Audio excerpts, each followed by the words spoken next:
Hello दोस्तों, नमस्कार। मैं आपकी सुनैना मौर्य स्वागत करती हूँ अपने यूट्यूब चैनल पे। आप सभी लोगों के बीच बहुत ही प्यारा एक पति पत्नी का नोकझोंक लेकर आए हैं। पति नथिया गढ़ा कर लाए हैं, पत्नी क्या कह रही है पति से, आप लोग सुनिए गीत के माध्यम से। बहुत ही प्यारा है। अच्छा लगे तो लाइक सब्सक्राइब ज़्यादा से ज़्यादा शेयर करें और कमेंट बॉक्स में ज़रूर बताएं कैसा लगा। राह चले लात टोके ला सोनार सैया जी, राह चले लात टोके ला सोनार सैया जी, काहे नथिया ले अइला उधार सैया जी, काहे नथिया ले अइला उधार सैया जी।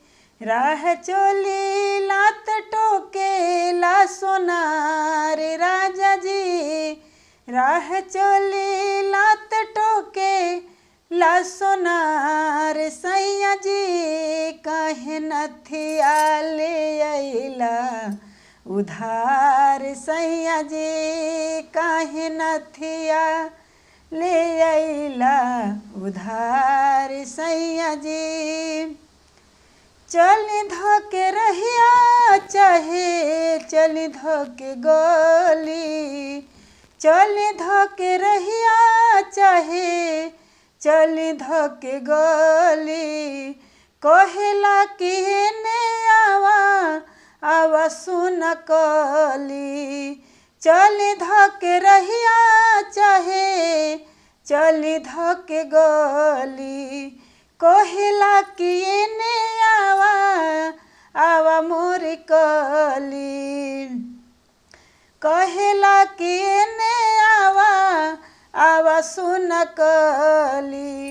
यदि करत हो हमरा से प्यार सैया जी, यदि करते हो हमरा से प्यार सैया जी, जाके अजुए चुका दा उधार सैया जी, जाके अजुए चुका दा उधार सैया जी, जाके अजुए चुका दा उधार सैया जी।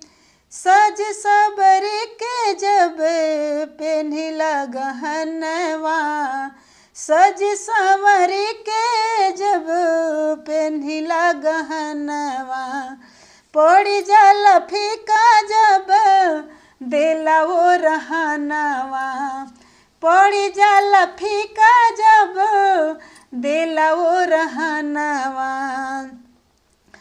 सज संवर जब पेन्हिला गहनवा, पड़ी जाला फीका जब देला वो रहनवा।